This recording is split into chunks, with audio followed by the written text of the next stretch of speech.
রশিদ আহমদ গঙ্গুই রহমতুল্লাহি আলাইহি খুব খেয়াল করবেন বাজান। সাগরেদ আলেমের বাড়িতে যাওয়ার পর এই সাগরেদ ব্যক্তি ছাত্র দ্বারা ডাক দিয়ে কয়, উস্তাদজি গুস্তাজি মাফ কিজিয়ে, হজরত আপনি আমার ভুল ত্রুটি ক্ষমা করে দিবেন, ভুল বেয়াদবি ক্ষমা করে দিবেন। হজরত আপনি আমাকে না জানে এইভাবে এত্তেলা না দিয়ে আপনি আমার বাড়ি পর্যন্ত চলে আসলেন, না জানি কোন ভুল বেয়াদবি হয়ে যায়, আপনার মেজাজের সাথে আমার আমল নাও মিলতে পারে। আরে বাবাজি, রশিদ আহমদ গঙ্গুই রহমতুল্লাহি আলাইহি ডাক দিয়ে বললেন, বেটারে আমি তোমার বাড়িতে থাকার জন্য আসি নাই, তোমার বাড়িতে আমি খাওয়ার জন্য আসি নাই, বেটারে তোমার কাছ থেকে আমি কিছু পাওয়ার জন্য আসি নাই। মনে রেখো বেটা, তোমাকে আমি বলে দিই, আল্লাহ রব্বুল আলামিন কুদরতি সারাসি আল্লাহর প্রতি থাকে। আর আল্লাহ যদি চান ওই এলাকায় আল্লাহর ইশারায় আল্লাহ আল্লাহওয়ালা ব্যক্তিদেরকে নিয়ে যান। সুবহানাল্লাহ বলেন, আবার বলেন না সুবহানাল্লাহ। রশিদ আহমদ গঙ্গুই রহমতুল্লাহি আলাইহি বললেন, বেটা রে আমি তোমায় বলে দিচ্ছি বেটা, আমি তোমার বাড়িতে থাকার জন্য আসি নেই, ও বেটা খাওয়ার জন্য আসি নেই। এবার বাড়িওয়ালা আলেম ছাত্র ডাক দিয়ে কয়, উস্তাদজি আপনার দরবারে থেকে, আপনার সোহবতে থেকে, আপনার কাছ থেকে হাদিস মুখস্থ করে মাসলা মাসাইল জেনে এলেম অর্জন করে আমল করেছি, এম সফল হওয়ার বৈশিষ্ট্য ধরে রেখেছি। ওস্তাদজি আপনি শিখাইছেন মেহমানদারি করা সুন্নত, মেহমানের কদর করা সুন্নত। ওস্তাদজি আমি আপনার কাছে বলতে চাই, অনুমতি যদি দিতেন আপনি ওয়েট করেন বাড়িতে, আমি আপনার জন্য বাজার করে নিয়ে আসি। বাজান একটা ব্যাগ হাতে নিলেন, লম্বা কথা সংক্ষেপ করে দিলাম।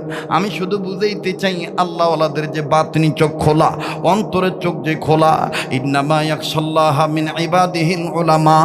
আমার বন্ধুগণ এই আয়াতের তাফসীর করতে যাইয়া হযরত উলামায়ে কেরামগণ তাফসীর কিতাবের মধ্যে লেখেন, আল্লাহওয়ালা আলেম যারা হয় তাদের অন্তর চক্ষু যে আল্লাহ খুলে দেন। মুফতি রশিদ আহমদ গঙ্গুই রহমতুল্লাহি আলাইহি এই সাগরেদ ব্যক্তিকে ডাক দিয়ে বললেন, হাতে বাজার করার ব্যাগ কেন নিয়েছো? এই বাজার লাগবে না, আমি তোমার বাড়িতে বাজার এনে তুমি রান্না করে আমাকে খাওয়াইবা, এত সময় আমি থাকতে পারবো না। বলে, তাইলে উস্তাদজি বলেন না কি খেদমত করলে আপনি সন্তুষ্ট হবেন? এবার রশিদ আহমদ গঙ্গুই রহমতুল্লাহি আলাইহি বললেন, বাবা একটু পরে নামাজের সময় হয়ে যাবে, আমাকে এক বদনা পানি এনে দাও, আমি ওযু করে তৈয়ার হয়ে যাব। এবার বাজান সাগরেদ ব্যক্তি এক লোটা পানি এনে দিলেন। কিতাবের লেখক লেখেন, ওই সময় বাবাজি লোটা ছিল মাটির বদনা। এক সময় কিন্তু বাজান প্রচলন ছিল মাটির বদনার কাঁসার বদনা। কথা বলেন ঠিক কিনা? এই মাটির বদনা দ্বারা রশিদ আহমদ গঙ্গুই রহমতুল্লাহি আলাইহিকে যখন পানি এনে দেওয়া হলো, আল্লাহর ওলি উঁচু জায়গায় বসলেন ওযু করার জন্য। এখানে একটা শিক্ষা গ্রহণ করবেন বাবা, ওযু যখন করবেন উঁচু জায়গায় বসবেন, জলচকির উপর বসবে অথবা উঁচু জায়গায় বসবেন। ওযুর পানি উঁচু জায়গা থেকে নিচু জায়গায় ঢালা সুন্নাত। আরে ভাইয়া, কিতাবের মধ্যে পাওয়া যায় জগৎ বিখ্যাত দুটো আল্লাহ আলেম ছিলেন, অনেক উলামায়ে কেরাম অঙ্গ ধৌত করে পানির সাথে তারা তাদের গুনাহ ঝরে যাইতে দেখতেন।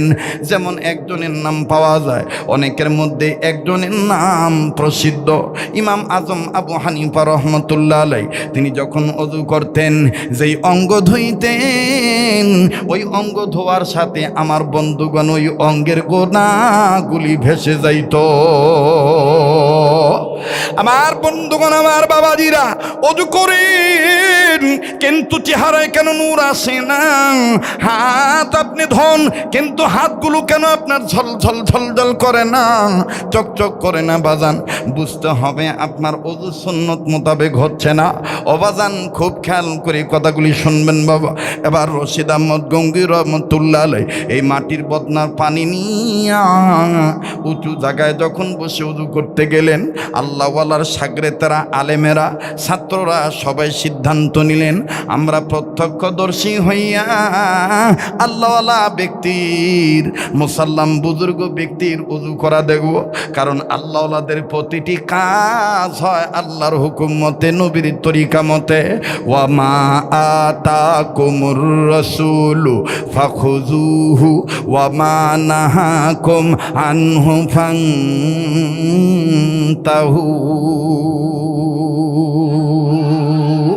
আল্লাহু আকবার, জোরে বলেন। আমার ভাইরা, রশিদ আহমদ গঙ্গী রহমাতুল্লাহি আলাইহির ওযু করার দৃশ্য যখন সবাই মিলে দেখতেছেন বাবা, হঠাৎ করে ওযুনি শুরু করে দিলেন। বিসমিল্লাহির রহমানির রহিম পাঠ করে আমার বন্ধুগণ প্রথম তিনি দুই হাতের কবজি তিনবার ধৌত করলেন।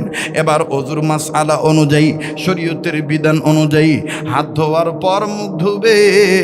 মুখের মধ্যে মুখের মধ্যে যখন তিনি প্রথম পানি দিলেন, এই পানি দেওয়ার পর রশিদ আহমদ গঙ্গী রহমাতুল্লাহ আলাইহি মুখ থেকে আর পানি ফেললেন না।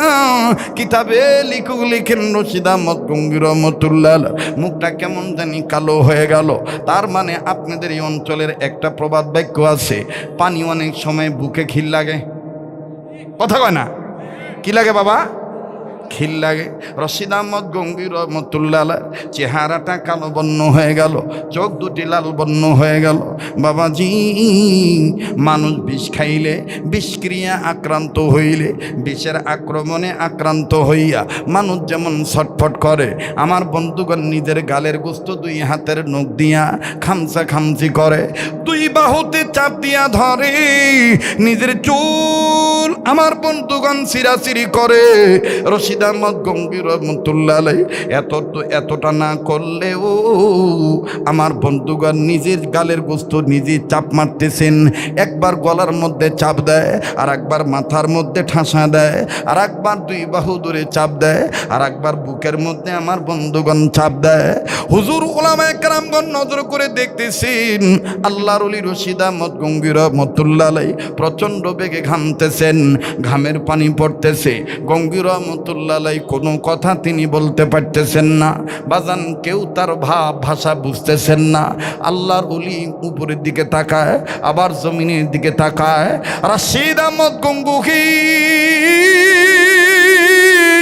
যখন অনুধাবন করতে পারলেন, বুঝতে পারলেন আমার অবস্থা কেউ বুঝতে পারতেছেন না, রশিদ আহমদ গঙ্গী রহমাতুল্লাহি আলাইহি এবার দ্বিতীয় কথা কাউকে না বলিয়া নিজে দুই হাত দিয়া নিজের বাম পায়ের হাঁটুটা সুন্দর করে ধরলেন।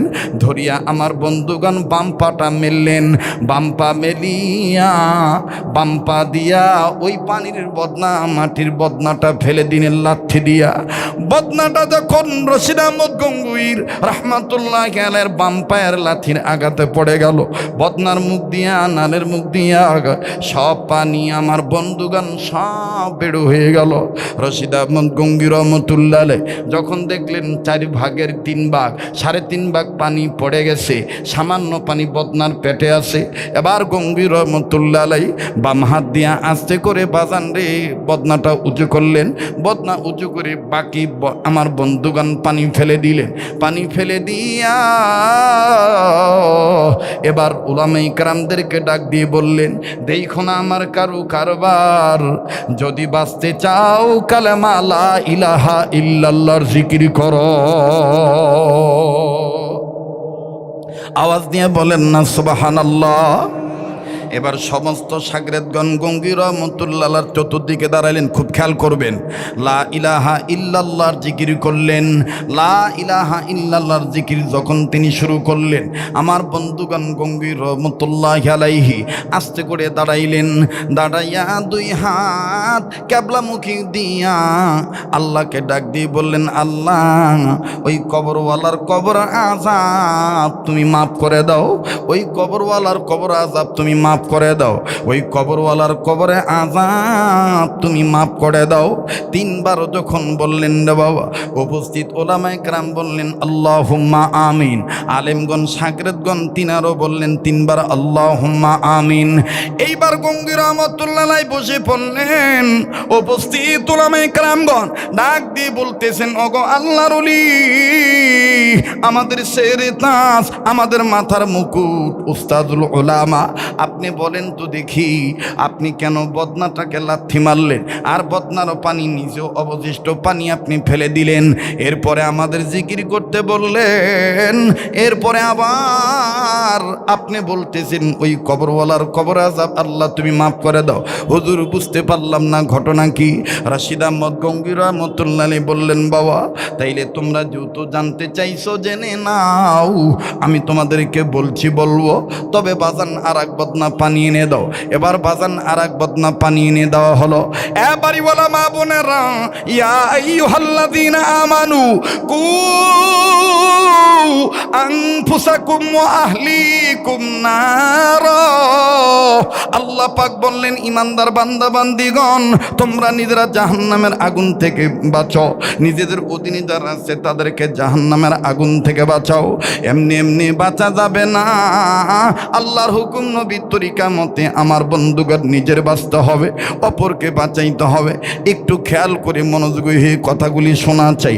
রাশিদ আহমদ গঙ্গি রহমতুল্লাহ আলাইহিকে দ্বিতীয়বার যখন আবার ওই বদনাটি পানি এনে দেওয়া হলো, এবার আল্লাহর ওলি ওযু করবেন, করার আগে ডাক দিয়ে বললেন, আল্লাহ তুমি কবরওয়ালার কবর আযাব মাফ করছো কিনা আমি কিন্তু দেখবো আল্লাহ। না দেখা পর্যন্ত আমি বান্দা রশিদ, আমি কিন্তু ওযু করব না। বাজান রে, আল্লাহর ওলি রাশিদ আহমদ গঙ্গি রহমতুল্লাহ আলাইহি যখন এইভাবে আল্লাহর বান্দা আল্লাহর কাছে বললেন, আমার আল্লাহ দোয়া কবুল করলেন।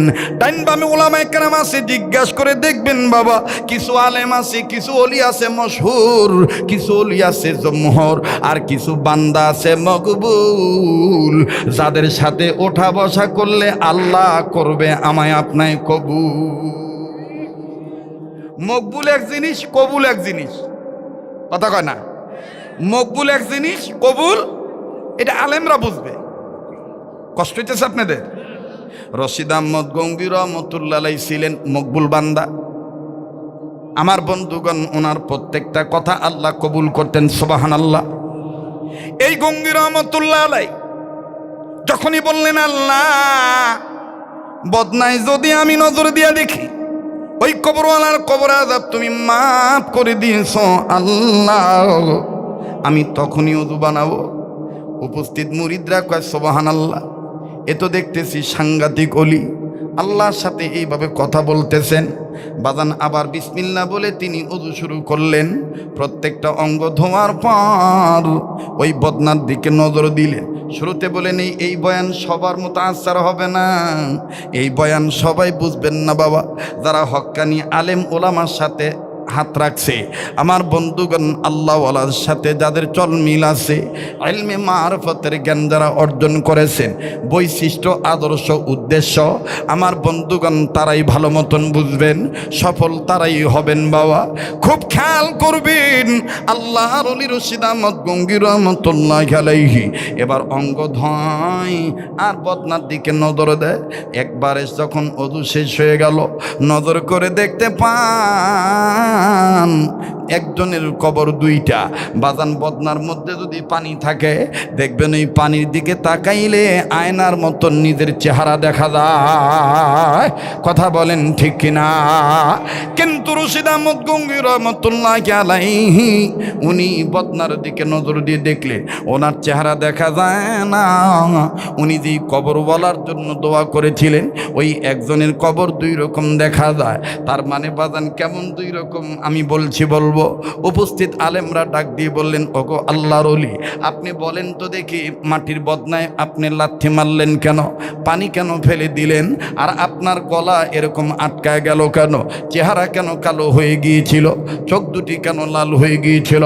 রাশিদ আহমদ গঙ্গী রহমতুল্লাহ আলাইহি বললেন, বেটা রে, তোমরা আমার ছাত্র, আমি তোমাদেরকে বলি বাবা, আমি যখন এই বদনা দ্বারা উযু করতেছিলাম, আমি যখন হাত ধুয়ে মুখে পানি দিতেছিলাম, হঠাৎ করে একবার মুখে পানি দেওয়ার পর আমার মুখটার মধ্যে বিশ্রী একটা দুর্গন্ধ লাগলো।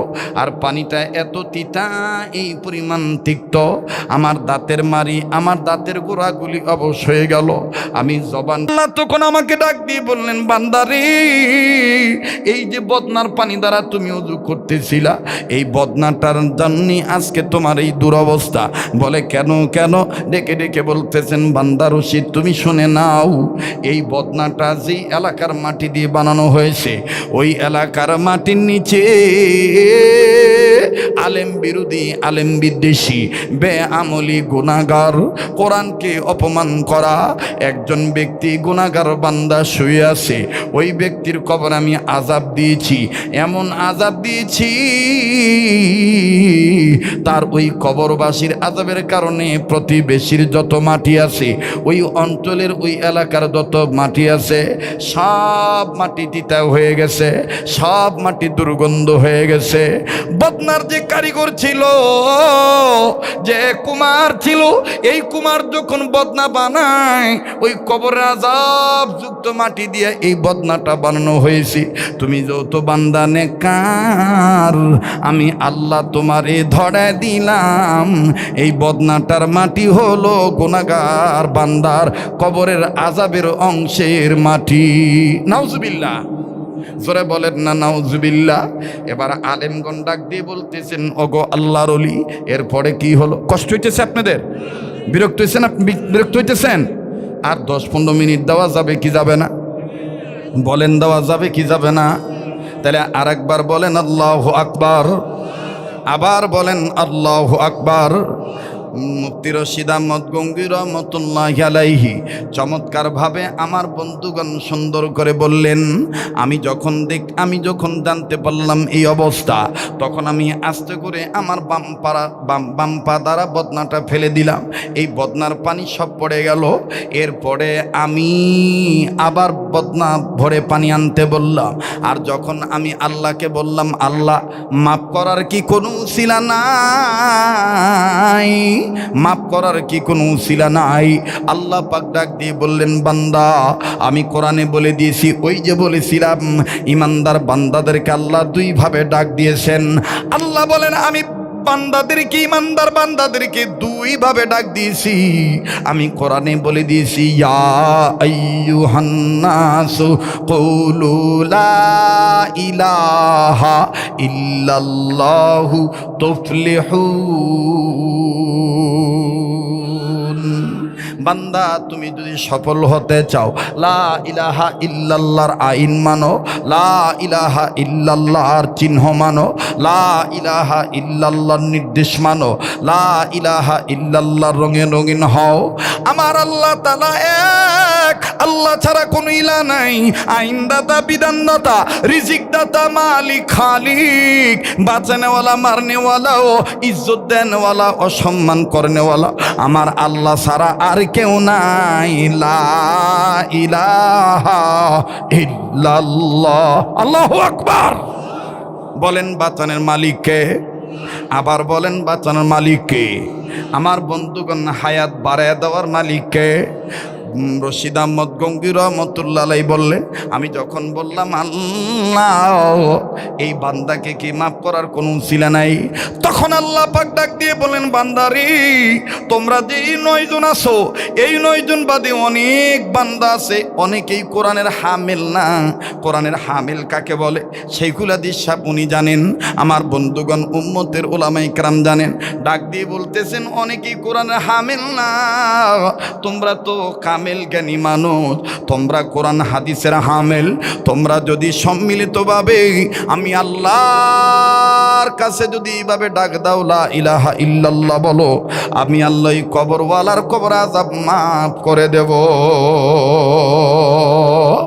এ বন্ধু, অত্র অঞ্চলে উম্মতের উলামায়ে কেরাম পা রেখেছেন, যোগ্য বুজুর্গ ব্যক্তি উলামায়ে কেরাম এসেছেন এই এলাকার দূরে সুদূরে, কাছে কিনারি, পুকুরের পারে, জঙ্গলের ধারে, গাছতলায় বাসতলায়, নিরালায় নির্জনে, পারিবারিক কবরস্থানে, এলাকার গোরস্থানে, বাবাজি ধনী গরিব নারী পুরুষকে কোথায় সেই তো জানা নাই। আমার বন্ধুগণ, আমার বাবাজিরা, যদি হক্কানি আলেমদের পা পড়ে কোরআন মজলিসের ব্যবস্থা করা হয়, কোরআন সুন্নাহর মাজালিস হয়, বাজান রে, আলেমদের কদমের বরকতে অত্র অঞ্চলের কবর আযাব আল্লাহ কবরবাসীদেরকে মাফ করে দেয়। একটু জোরে বলেন না সুবহানাল্লাহ। বাজান কথাটা আর মিনিটে একটু খুলে বলে দিই। আমাদের বাংলাদেশের উম্মুল মাদারিস কওমি মাদ্রাসা দারুল উলুম মঈনুল ইসলাম হাটাজারি মাদ্রাসা, এই হাটাজারি মাদ্রাসার একজন প্রবীণ বুজুর্গ আলেম ছিলেন, যার নাম মরহুম মাওলানা জমিরুদ্দিন রহমাতুল্লাহ আলাইহি। তিনি তার কিতাবের মধ্যে লিখেছেন, দুনিয়ার মুসলিমদের কোনো ছেলে মেয়ে যদি, মুসলমান ধর্মের কোনো ছেলে মেয়ে যদি লেখাপড়া জানুক আর না জানুক, সে যদি তার এলেম অনুযায়ী এতটুকুন এলেম যদি তার জানা থাকে, কালেমা তয়্যিবাটা সই করে পড়তে হবে, লা ইলাহা ইল্লাল্লাহু মুহাম্মাদুর রাসূলুল্লাহ।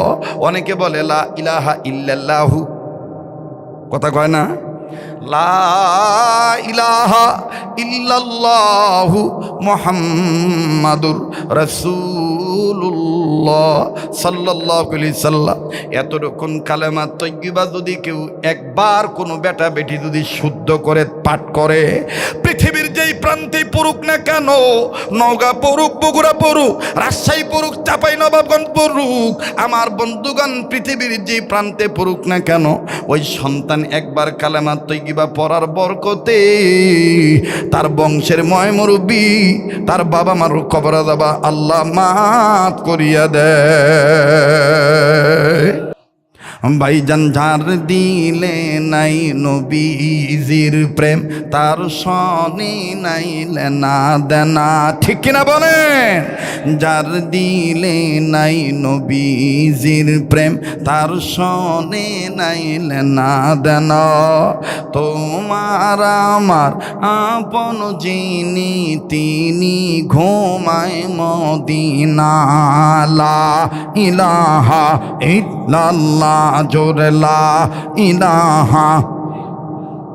বাইগো, যার দিলে নাই নবীজির প্রেম, তার সনে নাই লেনা দেনা, বলুন, যার দিলে নাই নবীজির প্রেম, তার সনে নাই লেনা দেনা, তোমার আমার আপন যিনি, তোমার আমার আপন যিনি, তিনি ঘুমায় মদিনা, লা ইলাহা ইল্লাল্লাহ, লা ইলাহা লা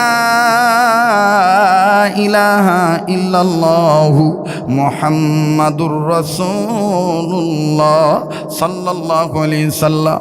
বাজানরে রশিদ আহমদ গঙ্গি রহমাতুল্লাহ আলাইহি বলে, তোমাদেরকে যখন আমি জিকির করতে বললাম, আমি তখন আল্লাহ পাকের কাছে বলার পরে আল্লাহ পাক বললেন, তোমাদের জিকিরের দরুন আমি আল্লাহ তারে মাফ করে দিলাম। এখন আপনারা বলেন, বাবা, এই মাদ্রাসায় মারকাজুত তাকওয়ায় আর কিছু পড়ানো হোক বা না হোক, কালেমায়ে তয়্যিবা পড়ানো হয় কি হয় না? বলেন, হয় কি হয় না? তাহলে এই সমস্ত মাদ্রাসার দরকার আছে না নাই? এবার আসেন পিছনের কথায় ফিরত যাই। উম্মতে মুহাম্মদীদের জাহান্নাম থেকে বাঁচার পথ কয়টা? নাম্বার 2, আলেমের ছাত্র হওয়া। আলেমের ছাত্র হইলে লাভ না লস? বনিয়েছি কিনা জানি না। ইমাম ফখরুদ্দিন রাজি রহমতুল্লাহ তফসির কাবিরের মধ্যে লেখেন, পয়গম্বর যাওয়ার সময় দেখলেন কবরে আযাব। খুব খেয়াল, পয়গম্বর যাওয়ার সময় দেখলেন কবরে ভয়ঙ্কর আযাব হইতেছে। পয়গম্বর কাউকে কিছু না বলিয়া নিজের কর্মের দিকে নিজে গেলেন চলিয়া। কর্ম যখন সম্পাদন হয়ে গেল, কর্ম শেষে পয়গম্বর আবার পূর্বে রাস্তায় আসতেছেন। আসার সময় নজর করে দেখতেছেন একটু আগে যে কবরে আযাব ছিল, এখন আর ওই কবরে কোনো আযাব নাই। মোহতারাম হাজিরিন, এবার পয়গম্বর কবরের কাছে দাঁড়ায় ডাক দিয়ে বললেন, আল্লাহ, একটু আগে যে কবরে আযাব ছিল, এখন আর ওই কবরে কোনো আযাব নাই। মালিক, আমি তোমার দরবারে জানবার চাই কোন কাজের উসিলায় তুমি কবরওয়ালাকে তুমি মাফ করে দিয়েছো। আল্লাহ পাক ডাক দিয়ে বললেন, পয়গম্বর, এই কবরওয়ালা ছিল গুনাহগার, গুনাহ করে কবরে আসছে, কিন্তু রে পয়গম্বর, এই পয়গম্বর একটা সন্তান এই কবরওয়ালা গুনাহগার একটা সন্তান রেখে আসছে দুনিয়া। এই সন্তানটা এতদিন কথা বলা শিখে নেই, রিসেন্টলি যখন কথা বলা শিখলো, আমি আল্লাহ আল্লামাহুল বায়ান যখন ভাব প্রকাশের যোগ্যতা সন্তানকে দিয়ে দিলাম, তার এই সন্তান পিতৃহারা সন্তান, বাপহারা সন্তান, এতিম সন্তানকে নিয়ে তার মা অর্থাৎ কবরওয়ালার বিবি এই বাচ্চাটাকে নিয়ে মাদ্রাসা মক্তবে ভর্তি করে দিল। এটা বানোয়াট কোনো কিস্সা কাহিনী নয়। অবাজান ফখরুদ্দিন রাজি রহমতুল্লাহ আলাইহি তফসির কাবিরের মধ্যে লিখেছেন, আল্লাহর পয়গম্বরকে আল্লাহ ডাক দিয়ে বললেন, বান্দা আমার, এই কবরওয়ালার বিবি এতিম সন্তানটাকে যখন মাদ্রাসা মক্তবে ভর্তি করে দিল, আর মাদ্রাসা মক্তবে ভর্তি হইয়া এই বাচ্চাটা আলেমের ছাত্র হইয়া যখন সর্বপ্রথম একটা সবক আদায় করলো, এমন একটা সবক আদায় করলো যে এক সবকের মধ্যে আমি আল্লাহর স্পেশাল 3টা নাম আছে, আর আমার স্পেশাল 3টা নামের সাথে আমি আল্লাহর গোপন 3000 নাম লাগানো আছে। সুবহানাল্লাহ বলেন না। আমার 3টা নামের সঙ্গে আমি আল্লাহর স্পেশাল 3000 গোপন নাম লাগানো আছে। এই বাচ্চাটা, মাসুম বাচ্চাটা আলেমের ছাত্র হইয়া এই সবকটা আদায় করলো। বাজান আশ্চর্য হয়ে যাবেন, এই মার্কাজুত তাকওয়া ক্যাডেট মাদ্রাসায় এই সবক কিন্তু পড়ানো হয়। বলবেন, হুজুর সেই সবকটা কোন সবক? বাজান রে, এখানে কে বা কোন আলেম নাম জানি না, তিনিও বাজান ওই আয়াতের আলোচনা করেছেন। বাবা ফখরুদ্দিন রাজি রহমতুল্লাহ লেখে, পয়গম্বরকে আল্লাহ ডাক দিয়ে বললেন, বান্দা, এই বাচ্চাটা যে সবক পড়েছিল, সবকটা ছিল এই, বিসমিল্লাহির রহমানির, পড়েন না, বিসমিল্লাহির রহমানির। ও বাবা, পড়তে যার ভাল লাগবে বুঝে নিবেন, আল্লাহ আপনাকে কবুল করছে। বলেন না, বিসমিল্লাহির রহমানির, আবার বিসমিল্লাহির রহমানির। আল্লাহ ডাক দিয়ে বললেন, পয়গম্বর, এই বিসমিল্লাহ শরীফের মধ্যে আমি আল্লাহর 3টা নাম আছে, আল্লাহ, রহমান, রহিম। এই 3টা নামের সাথে আমি আল্লাহর গোপন 3000 নাম লাগানো আছে। এখন আপনারা বলেন, এই মার্কাজুত তাকওয়ায় এই বিসমিল্লাহির রহমানির রহিম পড়ানো হয় কি হয় না? লা ইলাহা ইল্লাল্লাহ পড়ানো হয় কি হয় না? তাহলে আমি আপনি যদি সফল হতে চাই, এই মাদ্রাসাগুলো দরকার আছে না নাই? ইসলামিক ক্যান্টনমেন্ট, ইসলামিক দুর্গ রাখা দরকার আছে না নাই? কারা কারা নিজের বংশের মুরব্বিদের কবরে আযাব মাফের আশায় এই প্রতিষ্ঠান প্রতিষ্ঠিত হোক, এটা কারা কারা চান? একটু হাত তুলে দেখান তো দেখি। নারায়ে তাকবীর। হাত নামান। বাবাজি, কেন হাত উঠাইলাম? এই পাগলের হাতকে অবহেলা করবেন না। আল্লাহ পাক প্রত্যেকটা বছর মক্কা মদিনায় নিয়ে যায়। বাজান রে, প্রতি বছর বারবার আল্লাহ তার ঘরে নিয়ে যায়। এই হাতটা দিয়া বারবার কাবা ধরি। মুসলমান ভাইরা আমার, এই হাত আল্লাহ ওয়ালাদের হাতের সাথে লাগানো। ও বন্ধু,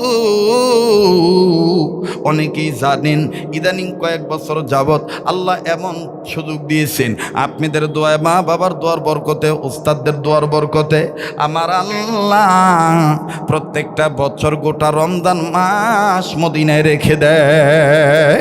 গোটা রমজান মাস আমি মদিনায় থাকি, ঈদ করার পরে দেশে আসি।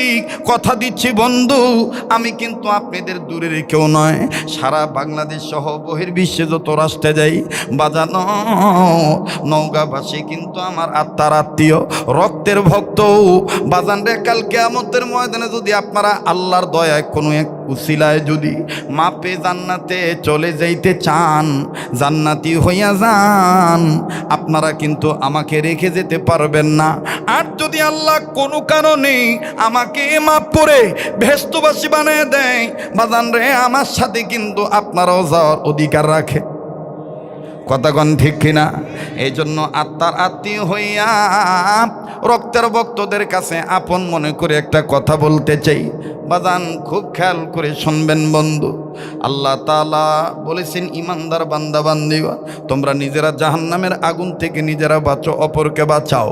আমার বন্ধুগণ, আমার ভাইরা, প্রতিশ্রুতি নিতে চাই, আমার এই কাবা ধরা হাতের সাথে হাত উঠাইয়া একসাথে দোয়া করে যাবেন ইনশাআল্লাহ। তৈরি আছেন তো ইনশাআল্লাহ? ওলামায়ে হক্কানি বুজুর্গ ওলামায়ে কেরামগণ বলেন, দুনিয়ার সমস্ত মুহাক্কিকিনে মুফাসসিরিনে কেরামগণ, মুহাদ্দিসিনে কেরামগণ একমত হয়ে বলেন, আদর্শ ঠিক থাকবে যদি আহলে সুন্নাত ওয়াল জামাতের অন্তর্ভুক্ত হওয়া যায়। আহলে সুন্নাত ওয়াল জামাত, সাহাবায়ে কেরামের জামাতকে মেনে নেওয়া, খোলাফায়ে রাশিদিনদেরকে মেনে নেওয়া, এটা হলো আদর্শ হওয়া। 3 নাম্বার উদ্দেশ্য, মাদ্রাসায় পড়ে, মাদ্রাসায় পড়ায়, মাদ্রাসায় টাকা দিয়ে, মাদ্রাসায় ওয়াজ করে, মাদ্রাসায় ওয়াজ শুনে বাচ্চাদেরকে ভর্তি করে লাভ কি? উদ্দেশ্য কি? উদ্দেশ্য একটাই, নিজে জাহান্নামের আগুন থেকে বাঁচা এবং অপরকে জাহান্নামের আগুন থেকে বাঁচানো, এটা হলো উদ্দেশ্য। এই 3 গুণ যদি ঠিক থাকে তাহলে মাদ্রাসা ছোট হলেও সফলতা দিয়ে দিবে কে? আবার বলেন কে? আরেকবার বলেন কে? হাকিমুল উম্মত মুজাদ্দিদুল মিল্লাত মাওলানা আশরাফ আলী থানভী রহমতুল্লাহ আলাইহি হযরত তার কিতাবের মধ্যে লিখছেন, হাদিসের কওলকে নকল করে, রসুলের কওলকে নকল করে হযরত বলেছেন হাদিসের উদ্ধৃতি দিয়ে যে উম্মতে মুহাম্মাদীদের জাহান্নাম থেকে বাঁচার পথ 4টি। বুঝে থাকলে বলেন কয়টা? আরেকবার কোন কয়টা? 4টি। নাম্বার 1 আলেম হওয়া। নাম্বার 1 আলেম হওয়া। বাবা বারবার জিজ্ঞেস করতেছি, রাগ করতেছেন নাকি? নাম্বার 1 আলেম হওয়া। নাম্বার 2 আলেমের ছাত্র হওয়া।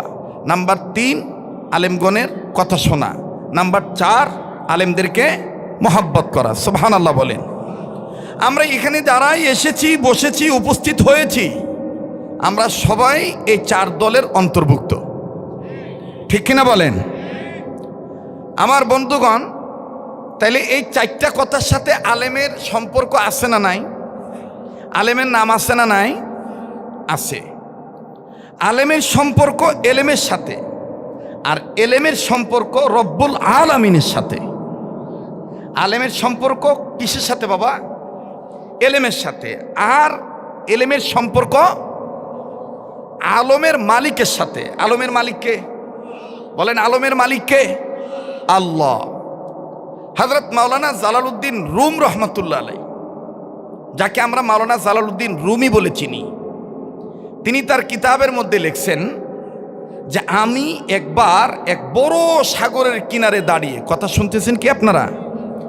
বড় সাগরের কিনারে দাঁড়িয়ে আল্লাহকে বললাম, আল্লাহ, আপনি আকাশ কি দিয়ে সাজিয়েছেন, জমিন কি দিয়ে সাজিয়েছেন, আমি একটু জানতে চাই। আল্লাহওয়ালারা আল্লাহর সাথে কথা বলতেন, এটা কি বিশ্বাস হয়? কথা বলে না, বিশ্বাস হয়? বলবেন হুজুর, আমরাও কি আল্লাহর সাথে কথা বলতে পারবো? হ্যাঁ, মুসা নবী তুর পাহাড়ে যে আল্লাহর সাথে কথা বলতেন। জাকারিয়া নবীকে করাত দিয়ে যখন চিপতে লাগলো, তখন জাকারিয়া নবী আল্লাহর সাথে কথা বললেন। ইব্রাহিম খলিলুল্লাহকে যখন অগ্নিকুণ্ডে নিক্ষেপ করা হলো, তখন ইব্রাহিম নবী আল্লাহর সাথে কথা বললেন। ইউসুফ নবীকে যখন তার ভাইয়েরা কুয়ার মধ্যে ফেলে দিলেন, তিনি তখন কার সাথে কথা বললেন? আল্লাহর সাথে কথা বললেন। আমার নবী মুহাম্মদ সাল্লাল্লাহু আলাইহি ওয়াসাল্লাম, তিনাকে যখন আল্লাহ তাআলা ঊর্ধ্বগমনের সফরে নিয়ে গেলেন, আমার নবীর সাথে আল্লাহও কথা বললেন, আল্লাহর সাথে আমার নবীও কথা বললেন। কিন্তু নবীজি বললেন, আল্লাহ আপনি সব নবীদের সাথে কথা বলেছেন, আমার সাথেও কথা বললেন, আমার উম্মতদের সাথে কথা বলবেন না? আল্লাহ তখন বললেন যে তোমার উম্মতরা আমার সাথে কথা বলতে পারবে, তোমার উপরে আমি রব কুদরতি পার্লামেন্ট থেকে তোমার বিশ্ব মিনিস্টারিতে যে বিধান নাজিল করে দিলাম, আই গড ইজ রিভিল, আমি যে আইন তোমার উপর নাজিল করলাম, বলেন মুসলমানদের সংবিধানের নাম কি? এত আসতে বললেন, মুসলমানদের সংবিধানের নাম কি? কোরআন। আল্লাহ বললেন, ওগো নবী মুহাম্মদ, এই কোরআনুল কারীমের এক নাম কালামুল্লাহ। এই কোরআন যারা তেলাওয়াত করবে, এই কোরআনের শিক্ষা দীক্ষা যারা গ্রহণ করবে, আমি আল্লাহর সাথে তারা কথা বলবে। বলেন না সুবহানাল্লাহ। আমার বন্ধুগণ, তো আল্লাহওয়ালারা আল্লাহর সাথে কথা বলতেন। মাওলানা জালালউদ্দিন রুম রহমতুল্লাহ আল্লাহকে বললেন, আল্লাহ আকাশ কি দিয়ে সাজাইছেন, জমিন কি দিয়ে সাজাইছেন জানতে চাই। আল্লাহ বললেন, রৌনকো বজমে সামারা আজকা ওয়াকিব করদাই, রৌনকো বজমে জমিরা আজ ওলামা করদাই। হে জালাল, আমি আকাশ সাজাইলাম সামারা তারকা দিয়ে, আর জমিন সাজাইলাম আজ ওলামা করদাই, আমার মাহবুব বান্দা ইলমওয়ালা আল্লাহওয়ালা আলেমদেরকে দিয়া। সুবহানাল্লাহ বলেন। মোহতারাম হাজরিন, আমার বন্ধুগণ, তাহলে আলেমদের দাম আছে না নাই? বলেন আলেমদের দাম আছে না নাই? এই আলেম তৈরি হওয়ার কারখানা হলো এই ছোট বড় মাদ্রাসা। আমাদের এক বুজুর্গ বলতেন, হযরত মাওলানা মুহাম্মদুল্লাহ হাফিজ জুজুর রহমতুল্লাহ, তিনি বলতেন, কওমি মাদ্রাসাগুলি প্রত্যেকটা দিনই প্রতিষ্ঠান, আলিয়া হোক কওমি হোক, মুসলমানদের জন্যে প্রতিটি গ্রামগঞ্জে যখনই যে মাদ্রাসা হবে, সে মাদ্রাসাটা ওই এলাকার জন্যে ইসলামী দুর্গ, ইসলামিক ক্যান্টনমেন্ট, ইসলামিক ক্যান্টনমেন্ট। এই ক্যান্টনমেন্ট যদি ঠিক থাকে, তাহলে যে এলাকায় ক্যান্টনমেন্ট ঠিক থাকবে, ইসলামের দুর্গ ঠিক থাকবে, ওই এলাকায় গাঁজা সাপ্লাই হবে না। এই যে কথা আসতে বলতেছে, ওই এলাকায় কি হবে না? গাঁজা সাপ্লাই হবে না। ওই এলাকায় বাবা ট্যাবলেট আমদানি রপ্তানি হবে না। যারা কথা আসতে বলবে মনে করবেন ভিতরে ভেজাল আছে। জোরে কথা বলেন। ইসলামিক ক্যান্টনমেন্ট যে এলাকায় থাকবে, ওই এলাকায় কখনোই বাউল নামের ফাউলেরা ফাউল গান, ফাউল কর্মকাণ্ড চালিয়ে যেতে পারবে না। ইসলামিক ক্যান্টনমেন্ট যে এলাকায় ঠিক থাকবে, ওই এলাকায় কোশ্চেন কালো মুসলমানদের চোখের উপরে আঙ্গুল রেখে রাম বাম চ্যাটার্জি মুখার্জি, গঙ্গোপাধ্যায় চট্টোপাধ্যায়, হরিদাস পাল ল্যান সেন, কোশ্চেন কালো তাগুতের কোনো শক্তি মাথা চারা দিয়ে উঠতে সাহস পাবে না। আমার বন্ধুগণ, আমার ভাইরা, এই মাদ্রাসাগুলি প্রত্যেকটা মাদ্রাসা হলো ইসলামিক ক্যান্টনমেন্ট। তো এই ক্যান্টনমেন্ট হওয়াতে আপনারা খুশি না বেজার? আবার বলেন, উম্মতে মুহাম্মদীদের জাহান্নাম থেকে বাঁচার পথ কয়টা? জোরে কোন কয়টা? জাহান্নাম থেকে আপনি বাঁচতে পারবেন তখনই জমিনের উপরে, ভাই মাদ্রাসার কর্তৃপক্ষ আর এই বাচ্চাগুলোকে একটু থামাইতে হবে, এদেরকে থামাতে। আর এই কোনায় যারা কথা বলতেছেন ভাই, এই যে মোবাইলওয়ালারা, ভিডিও ম্যান, আপনারা ডিস্টার্ব দিবেন না। আপনারা আসছেন কথা রেকর্ড করে নিয়ে এগুলা বেছে খাবেন, তা যাক দিয়ে চলবেন, তার কথায় বাধা দিবেন না। আর এগুলো আমাদের লাগে না। আসছেন কথা বলবেন না, এটা অন্য বক্তা না যে কি হয় হোক, ওই আর ওয়াজ করে দেখ, হবে না ভাই। ক্লাস মনে করতে হবে। কথা বলেন ঠিক কিনা? আমার বন্ধুগণ, আমার ভাইরা, আপনি জমিনের উপরে যত ভালো কাজ করবেন, জমিনের নিচে মরার পরে তত কথা কয় না। মাটির উপরে যত ভালো কাজ করবেন মাটির নিচে তত, বলেন, মাটির উপরে যত ভালো কাজ করবেন মাটির নিচে তত ভালো থাকবেন। আমাদের পরম শ্রদ্ধেয় ওস্তাদ হযরত মাওলানা আব্দুর রাজ্জাক সাহেব, তিনি আমাকে বলতেছেন, বাবা তোমার ওই গজলটা খুব হৃদয়ে লাগছে ওই দিন আদমদিঘি মাদ্রাসাতে তুমি বলছিলে। আমি বললাম কোনটা হুজুর? কয় যে তুমি যেটা নিজে লিখছো, নিজে সুর দিছো। আমি বললাম কোনটা? ওই যে জমিনের উপরে ভালো কাজ আর জমিনের নিচে খারাপ কাজ। হ্যাঁ। তা আপনারা কি বলেন, মাটির উপরে ভালো কাজ করলে মাটির নিচে কি ভালো থাকবে না খারাপ থাকবে? তাহলে এই কথাটা আমি নিজে লিখছি, নিজে সুর দিছি, বলবো? আপনাদের একটু বলা লাগবে, আমার সাথে সবার বলা লাগবে, পারবে? কথা কয় না, একটু একটু আওয়াজ দেন। ভালো কাজে জান্নাত মিলবে, মন্দ কাজে জাহান্নাম। সবাই, ভালো কাজে জান্নাত মিলবে, মন্দ কাজে, না ভয় পাইতেছেন মনে হয়। এখনো কি সেই দিন আছে নাকি? হ্যাঁ, নওগাঁ শহরে ওয়াজ করবে গেলে জলিলের বেটার লোকজন এসে কবে, হ্যাঁ হুজুর ওয়াজ বন্ধ করেন, রাজনীতি করবে না। মানে ওরকে ধারণা হলো রাজনীতি যা করবে দাঁড়া হয়ে যারা পেশাব করে, চেন খুলে নাট বল্টু বাইর করে আরেকজনের ওয়াল ভিজায়, ওরাই খালি রাজনীতি করবে আর হুজুররা করবে না। আরেকজনের ওয়াল ভিজান দেখছেন কোনো দিন? দেখেন নাই? আমি মাঝে মাঝে দেখলে পাইলে আমি কয় টাকা দিবে এই যে ওয়াল ভিজাচ্ছ?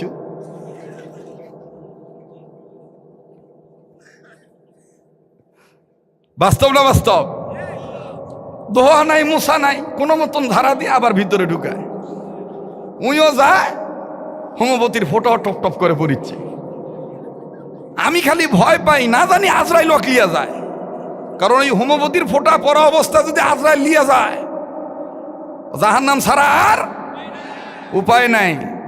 ভালো কাজে জান্নাত মিলবে, মন্দ কাজে জাহান্নাম। সবাই, ভালো কাজে জান্নাত মিলবে, মন্দ কাজে, না আওয়াজ আরো বাড়বে, ভালো কাজে জান্নাত মিলবে, মন্দ কাজে, ভালো কাজে জান্নাত মিলবে, মন্দ কাজে জাহান্নাম। এক শ্রেণীর মানুষ আসি গুনার কাজে সময় পায়, করে না গো নেকির কাম। ভালো কাজে জান্নাত মিলবে, মন্দ কাজে, জোরে, ভালো কাজে জান্নাত মিলবে, মন্দ কাজে। মানুষ রূপে জন্ম নিয়া জানোয়ারের ভাব দেখান, নামাজ রোজা ছেড়ে দিয়ে চালু রাখছেন বাউল গান। কেবা কেঙ্কা লাগিচ্ছে? ভালো হচ্ছে? চলবে? হ্যাঁ চলবে বা? এটা জোরে কত আল্লাহু আকবার। মানুষ রূপে জন্ম নিয়া জানোয়ারের ভাব দেখান, নামাজ রোজা ছেড়ে দিয়ে চালু রাখছেন বাউল গান। আবার নিজের ত্রুটি ঢেকে রেখে, নিজের ত্রুটি ঢেকে রেখে আলেম ওলামার গায়ে বদনাম। ভালো কাজে জান্নাত মিলবে, মন্দ কাজে জাহান্নাম। জোরে, ভালো কাজে জান্নাত মিলবে, মন্দ কাজে, ভালো কাজে জান্নাত মিলবে, মন্দ কাজে। আচ্ছা বলেন তো, আমাদের এই দেশে আপনারা আপনাদের দৃষ্টিকোণ থেকে বলেন, জ্ঞান অনুযায়ী বলেন, বাউলের দাম বেশি না আলেমের দাম বেশি? এদের আস্তে কয় মনে করবেন ওরাই ফাউল মার্কার গ্রুপের লোক, এজন্য আস্তে কথা বলতেছে। বাউলের দাম বেশি না আলেমের দাম বেশি? আরে ভাই, বাউলরা প্রত্যেকটা অনুষ্ঠানে গাঁজা না খেলে গলা ক্লিয়ার হয় না। এই যে হুজুরা যে ওয়াজ করতেছে গাঁজা খেয়ে উঠছে, হ্যাঁ মিশাই দেখবেন বেহালা কান্দত লিয়া 2 বোতল খাইছে, কিন্তু খায় অজগবি উঠে এরকম করে হ্যাঁ হ্যাঁ এরকম করে ঘুতাবে। আর কিন্তু অজগবি ওই যে নগর ভাষাতকে আজারা, কি কবা আজারা, আজারা, আজারা অজগবি দেখবেন এরকম করে এরকম বেহালা টান দেয় আর ডাক দিয়ে কয় হ্যাঁ, মানে বুঝায় গলা ক্লিয়ার করা লাগবে। এটা হইল কথা কয় না। যারা আল্লাহর কোরআন তেলাওয়াত করে, যারা আল্লাহর কোরআনের পক্ষে থাকে, তাদের গলা সব সময় ক্লিয়ার কে রাখে? যারা বলেন কে? নওগাঁ জেলায় মনে হয় গাঁজা নাই। আমি তো হিসাব করে দেখছি আমাদের বাংলাদেশে পুরুষ লোকের চরিত্র ধ্বংস হওয়ার পিছনে, জীবন ধ্বংস হওয়ার পিছনে যতগুলি কারণ, এর মধ্যে 2টা কারণ আমি বেশি বেশি খুঁজে পাইছি। নাম্বার 1 মাদক সেবন, এই নাম্বার এক কি? নাম্বার এক মাদক সেবন। নাম্বার দুই নারীদের বেপরদায় চলন ফিরন।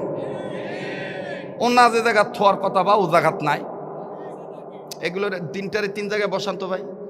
এ হুজুর এনা বামত আসতো বা, হ্যাঁ বামত আয় তো বা, বাঁয়ে আয়, বাঁয়ে বাঁয়ে হ্যাটেক। রাগ করতেছেন নাকি? হ্যাঁ জি, খুব খেয়াল করবেন। যেটা বলতেছিলাম যে অন্য যে জায়গায় থোয়ার কথা সে জায়গায় থো না। তুই কোথায় থাকে? বাপরে, তুই মুখস্থ করে আসছিস নাকি রে? অন্য এটাকে আমি আমার জ্ঞান দ্বারা সাজাইছি। পয়েন্টত না থুইয়া জয়েন্টত বাদা থুয়ে দেয়। পয়েন্টত না থুইয়া কুঠে বা জয়েন্টে থয়। পয়েন্টে উন্নত হওয়ার কথা। আগের মা বোনদের লেখাপড়া কম ছিল, নিজের নামটাও লিখতে পারতো না, টিপসই দিয়ে চলতো, এবং টিপসই কোথায় দিবে সেটাও জানতো না। এই আঙ্গুল ঠিক করে কত কুটি টিপ দুম বা কুটদিম কুটদিম, আরো কয়েকজন ধৈরা লিয়ে যায় ঠেসা দিয়ে কত এটি এ তখন দিত, দিয়ে আবার করে এ রে কালি ভর লোকে কথা কয় না। আগের মা বোনরা এরকম সরল ছিল, কিন্তু তাদের মাথার কাপড় কখনো বুকে নামে নাই। আর এখনকার মেয়েরা আয়ো পাস, বায়ো পাস, যায়ো পাস, লয়ো পাস। কবেন হুজুর এটা আবার কোন ডিগ্রি? আয়ো পাস মানে ভাল লাগলেই হয়, কে কি কয় ওদিকে তাকানোর দরকার নাই। অবশ্যই এই এলাকাতেই রোগ নাই, যত রোগ খালি ঢাকায়। কিন্তু আফসোস, আমার সমাজে বিচার হয়, ইফটিজিং কে করে তার বিচার হয়। কিন্তু ইফটিজিং কেন হয়? গাঞ্জা যে খায় তার বিচার হয়, কিন্তু গাঁজা যে বিক্রি করে তার বিচার হয় না। কথা কোন ঠিক কিনা? আল্লাহ আমাদেরকে সহিবুল দান করেন। আবার বলেন আমিন। তো উম্মতে মুহাম্মাদীদের জাহান্নাম থেকে বাঁচার পথ কয়টা? কয়টা? নাম্বার এক আলেম হওয়া, নাম্বার দুই আলেমের ছাত্র হওয়া। এবার বলেন তো, আলেমের ছাত্র হইলে লাভ না লস? আর একবার বলেন, নাবলা লস? তাহলে আমি বলবো, আপনারা মুখস্থ করবেন, দেখি কার মুখস্থ হয়েছে। উম্মতে মুহাম্মাদীদের জাহান্নাম থেকে বাঁচার পথ কয়টা? এই তো হয়ে গেল মাশাআল্লাহ। উম্মতে মুহাম্মাদীদের জাহান্নাম থেকে বাঁচার পথ কয়টা? সবাই বলেন কয়টা? নাম্বার এক আলেম হওয়া, নাম্বার এক। সবাই বলেন, এটা ক্লাস চলতেছে, ধর্মের ক্লাস। নাম্বার এক আলেম হওয়া। ইনকে টানা যাবে না বা, তাহলে আলেমে ধরে নিয়ে মারে ফেলবে। আলেম হওয়া মানে একটা জজবা থাকতে হবে। ইন্নামা ইয়াখশাল্লাহা মিন ইবাদিহিল উলামা। উলামায়ে কেরামরা সবচেয়ে আল্লাহকে বেশি ভয় করে। সুবহানাল্লাহ বলেন। আমি যখন বলবো নাম্বার এক, আপনারা বলবেন আলেম হওয়া। আমি যখন বলবো নাম্বার দুই, আপনারা বলবেন আলেমের ছাত্র হওয়া। আমি যখন বলবো নাম্বার তিন, আপনারা বলবেন আলেমের কথা শোনা। আমি যখন বলবো নাম্বার চার, আপনারা বলবেন আলেমদের মহব্বত করা। পারবেন তো ইনশাল্লাহ? উম্মতে মুহাম্মাদীদের জাহান্নাম থেকে বাঁচার পথ কয়টা? নাম্বার এক আলেম হওয়া, নাম্বার এক। নাম্বার দুই আলেমের ছাত্র হওয়া, নাম্বার দুই। নাম্বার তিন আলেমের কথা শোনা, নাম্বার তিন। নাম্বার চার আলেমকে মহব্বত করা, নাম্বার চার। এই চার পথের প্রতীক হবে যারা, কবরে হাসরে মিজানে সিরাতে খাবে না ধরা। সুবহানাল্লাহ বললেন না? সুবহানাল্লাহ বললেন না? আমি তিনটা কথা হুজুরদের কাছে জমা থুয়ে গেলাম, কোনোদিন কোনো জায়গায় আসলে ওই তিন কথার ব্যাখ্যা বলে দেবো। আজকে শুধু দুই নম্বরটা বলি, আলেমের ছাত্র হওয়া। দুই নম্বর কি? আলেমের। আমার ভাইরা, আমার বন্ধুগণ, আলেম ওলামার ছাত্র হইলে লাভ কি? নিজের সন্তানকে কোরআন শিক্ষা দিলে দেখেন বাজান ফায়দা কি, ফজিলত কি। বাবাজি, কোনো দিকে কোনো নজর নাই, নিজের দিকে নিজে চিন্তা করবেন। যেহেতু নিজের কবর নিজের যাওয়া লাগবে। মান আরাফা নাফসাহু ফাকাদ আরাফা রাব্বাহু, যে নিজের চিনল সে আমার আল্লাহরে চিনল, যে নিজের চিনে নাই আমার বন্ধুগণ সে আমার আল্লাহকে চিনতে পারে নাই। আরে বন্ধু, রব্বে কাবা ডাক দিয়ে বললেন, নবী গো, ইমান নামক দৌলত যারা অর্জন করেছি, ইমানদার বান্দা বান্দিদেরকে আমি আল্লাহ রব্বুল আলামিন ডেকে বললাম, ইমানদার বান্দা বান্দিগণ, তোমরা নিজের জাহান্নামের আগুন থেকে বাঁচো, নিজেদের অধীনে যারা আছে তাদেরকেও জাহান্নামের আগুন থেকে বাঁচাও। ভাইজান, এখানে একটা কথা আছে যেটা না বললে তাফসীর বুঝতে পারবেন না। আয়াতের হাকিকত আমার বন্ধুগণ বোঝা যাবে না। উম্মতের ওলামা ইকরামগণ স্টেজে আছেন বাবা। আগেই বলেছিলাম মাহফিল ছোট হোক বড় হোক, মনে রাখবেন বাদান, 10,000 20,000 50,000 মানুষ বড় কলেজ ময়দানে লক্ষ মানুষের ঢল নামলো। ওই বড় মাহফিলে যে কোরআন হাদিসের আলোচনা হবে, 2 4 500 10 জন 20 জন মানুষ নিয়ে যদি আলেমরা কথা বলে, ওই 2 4 5 জন 100 200 মানুষের সামনে ওই কোরআন হাদিসের আলোচনায় হয়। কথা বলেন ঠিক কিনা বাবাজি? আল্লাহ পাক বললেন, নবীজি, ইমানদার বান্দা বান্দিদেরকে আমি রব ডাক দিয়ে বললাম, ইমানদার বান্দা বান্দিগণ, এই জায়গায় যেই কথাটা আপনাকে বুঝতে হবে বাবা, ভালো করে দিলের কান লাগায় শুনবেন।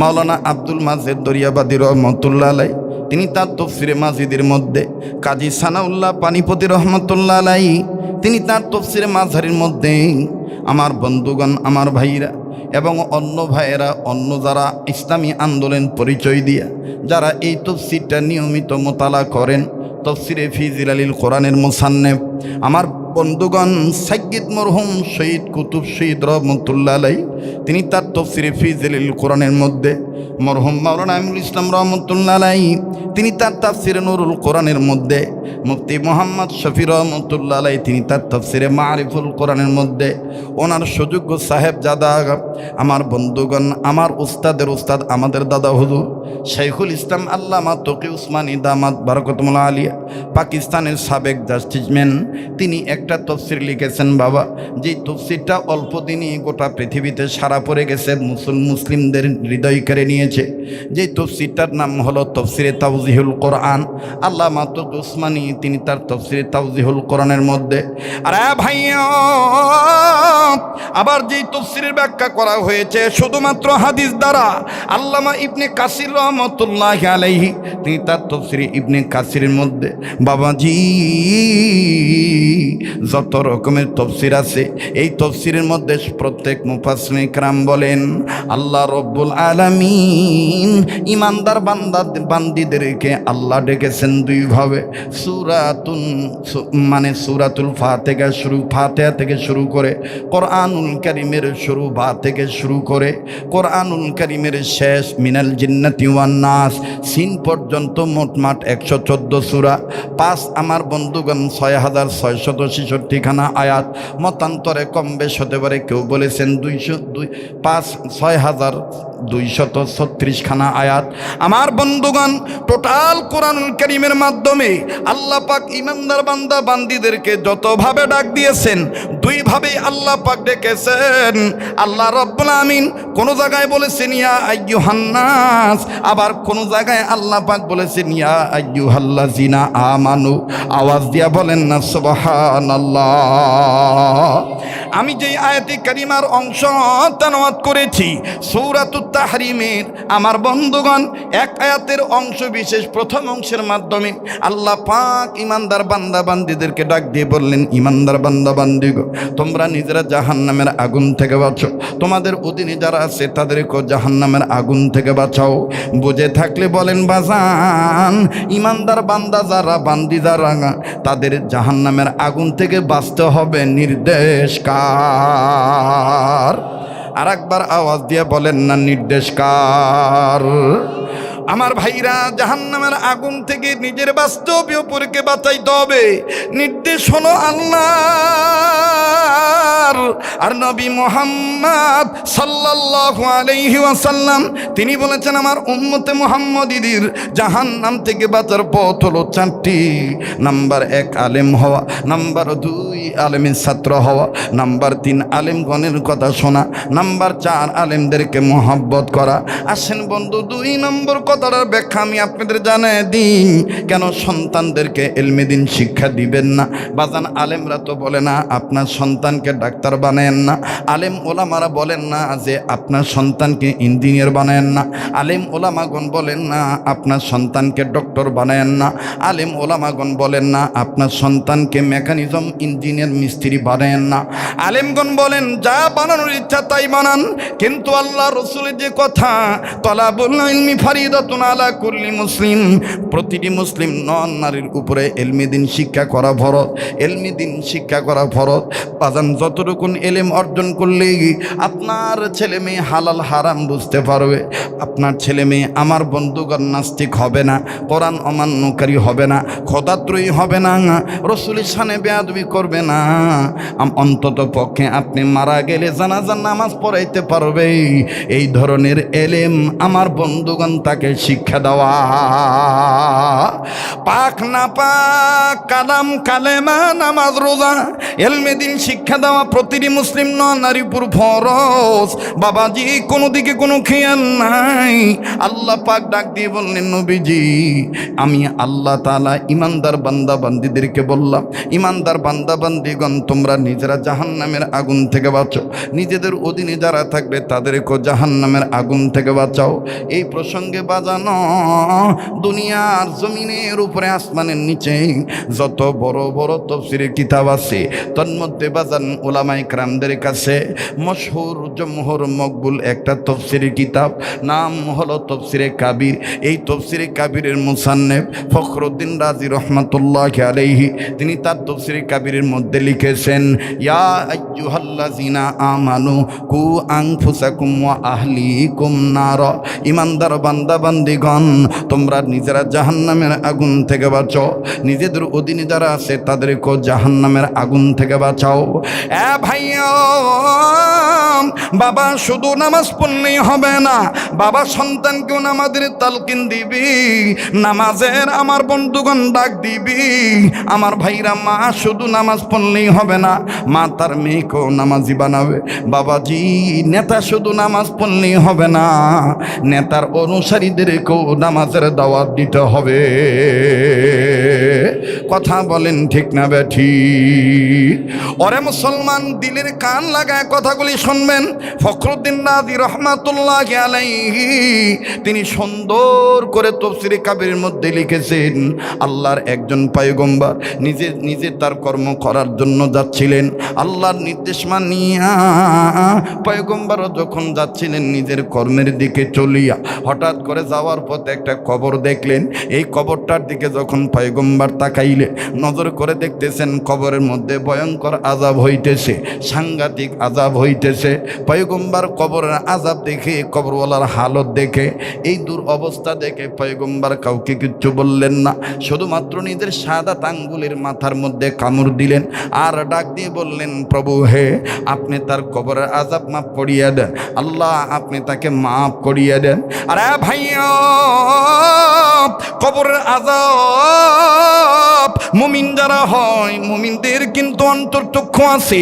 আল্লাহওয়ালা যারা হয়, আল্লাহওয়ালাদের চোখ হলো 4টা, 2টি হলো বাজান চর্ম চোখ আর 2টি হলো অন্তরের চোখ। কথা বলেন ঠিক না বেঠিক? লম্বা করব না বাজান। ডাইন বামের সামন পিছনে উম্মতের উলামায়ে কেরাম বসা আছেন। জগৎ বিখ্যাত একজন বুজুর্গ ছিলেন যার নাম মুফতি রশিদ আহমদ গঙ্গী রহমাতুল্লাহ আলাইহি, যাকে বলা হতো কুতুবুল এরশাদ, ফকিহুন নাস, কুতুবে রব্বানী, হযরতুল আল্লাম মুফতি রশিদ আহমদ গঙ্গী রহমাতুল্লাহ আলাইহি। একটু খেয়াল করে শুনবেন বাজান, দিলের কান লাগায় শুনবেন। রশিদ আহমদ গঙ্গী রহমাতুল্লাহ আলাইহি তার 5-7 জন শাগরেদদেরকে নিয়ে আমার বন্ধুগণ নির্ধারিত একজন সাগরেতের বাড়িতে যাবেন। ওই সাগরেতের বাড়ি হইয়া আগা আমার বন্ধুগণ তিনি তার গন্তব্যে পৌঁছে যাবে। কিন্তু মিডিল পয়েন্টে যখন সাগরেতের বাড়ি পড়ল, এই সাগরেতকে না জানে তিনি সাগরেতের বাড়িতে চলে গেলেন। সাগরেতও ছিলেন আলেম। এখানে একটা কথা বুঝার আছে, এ বাবাজি, পীর যদি হয় আলেম, মুরিদরাও দেখবেন হবে আলেম, না হইল তাদের সিরাত সুরত দেখবেন আলেম। কথা কয় না? আর পীর যদি হয় লালন, লালনের যত মুরিদ দেখবেন দেখবেন ওদের মধ্যে লালনের চেহারায় ফুটে ওঠে। সারা বাংলাদেশে যত জায়গায় গাঁজা বিক্রি হোক, তার চাইতে রিডবল গাঁজা বিক্রি হয় লালন শাহর মাজারে। কথা কয় না রে? হ্যাঁ। আর দেখবেন তাদের কি গলা, বাপরে বাপ, গলা দিয়ে আবার জায়েজ করে, কয় শরীয়তের খাওয়া নাই, আমরা মারেফতের সাগরে হাবুডুবু খাই। কি খাও? ওর ওই গাঁজা খায়। আর গাঁজার যে কত নাম আমি আজ পর্যন্ত খুঁজে শেষ করতে পারলাম না। এক সময় এক এক নাম। কেউ কয় গাঁজা, কেউ কয় সিদ্ধি, কেউ কয় শুকনা। সেদিন ওই যে মারামারি লাগছে, মারামারি লাগার পরে একজন আর একজন, তুই হামাক ফাটাবু, তুই সারা বছর শুকনা খায় শুকা থাকিস, তুই আমার সাথে পারবু? তো না, আমি ওকে জিজ্ঞেস করলাম, কেবা শুকনা আবার খায় কেমন করে? আপনি মৌলবি মানুষ, আপনি বুঝবেন না, এই শুকনা টানা খাওয়া লাগে। রাগ করতেছেন নাকি? বেজার হইতেছে? এই গাঁজা খাইলে বলে বুদ্ধি বাড়ে। গাঁজার নাম শুকনা, সিদ্ধি, সবজি, মধু, তারপরে প্রেমেরঞ্জনের অমিয় সুধা, তারপরে আর একটা কি জানি গতকালকে শিখছিলাম, মাস্কা নাকি, মাস্কা, হ্যাঁ মাস্কাই। ওই ইন্টিতলা দুবুলহাটি এলাকায় গেছিলাম তো গতকালকে, ওইখানে কালকে কইছিল একজন যে হুজুর আরেকটা নাম আছে মাস্কা। মানে এক এক নাম দিয়া দেখবেন কি কায়দা করে গলা ফাটায় কয়, ওরে করিলে সিদ্ধির ভোজ, ওরে করিলে সিদ্ধির ভোজ, গুজে যাবে মানবতর অশান্তির কারণ। বইলেছেন গো গুরু মর সাইজি, লালন খাইলে সিদ্ধি বাড়িবে বুদ্ধি, খাইলে সিদ্ধি বাড়িবে বুদ্ধি। কন এটা কি সত্য কথা না মিথ্যা কথা? মুসলমানরা একমাত্র আত্মপ্রশান্তি লাভ করিতে পারিবে আল্লাহর জিকির করার মাধ্যমে। কথা বলেন ঠিক কিনা? আর জিকিরের মধ্যে সর্বোত্তম জিকির হলো লা ইলাহা ইল্লাল্লাহু মুহাম্মাদুর রাসূলুল্লাহ সাল্লাল্লাহু আলাইহি ওয়াসাল্লাম। আর নফল ইবাদতের মধ্যে সর্বোত্তম নফল ইবাদত হলো কোরআন তেলাওয়াত করা। সুবহানাল্লাহ বলবেন না? একটু ধরে কোন সুবহানাল্লাহ। রাগ করতেছেন আপনারা? দোয়া করে দেব, হ্যাঁ মোনাজাত করে দেব? থামেন থামেন, দিমু দে বা অস্ত্রটা আমার আজকে মানে ফেভারেল লয়, বুঝেননি? মানুষ না হোক, কিন্তু যন্ত্র যদি ঠিক থাকে মন্ত্র এমনি ভালো হবে, তা লয়? কিন্তু আজকে আমারও যন্ত্র নাই, এর কে যন্ত্র বাবা, কেনকা জানি ষড়যন্ত্র মনে হচ্ছে। যাই হোক, আল্লাহ হেফাজত করুক, জোরে কোন আমিন। পৃথিবীতে এমন একটা যন্ত্র আছে, আবিষ্কার কে করলো খুঁজে পাওয়া যায় না, সেটা হলো ষড়যন্ত্র। সেটা কি? কথা কন কি? ষড়যন্ত্র। দেখেন না, এই যে ভোটের সময় এসে গেছে, এই দেখবেন যারা বলবে যে ইসলামের পক্ষে ভোট চাই, অজগবি দেখবেন কিছু হাতারি মার্কা মাতব্বর দ্বারা কবে হুজুররা ভোট খারাপে কেন, হুজুররা ভোট চাষে কেন, ওই হাতারি মার্কা নেতা হয়েছে। অথচ ওর দাদার ইতিহাস খুঁজলে পাওয়া যায়।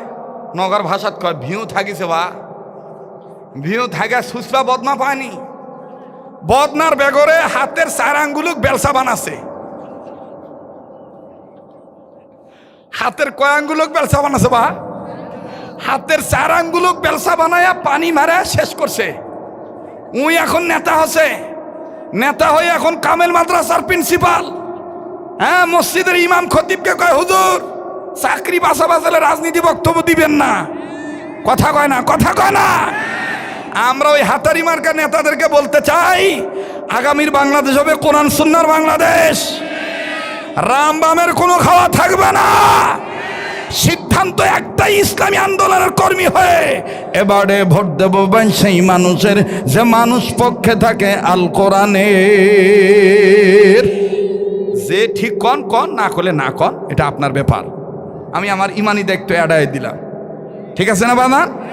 কারা কারা ইসলামী শাসনের পক্ষে একটু দুহাত তুলে দেখান তো বাদান। নারায়ে তাকবীর, নারায়ে তাকবীর। হাত নামান। তো পীর যদি আলেম হয়, মুরিদরাও দেখবেন আলেম না হইল তাদের পোশাক ভেষ সিরাত সুরত ওই রকমই হয়। কথা কন ঠিক কিনা?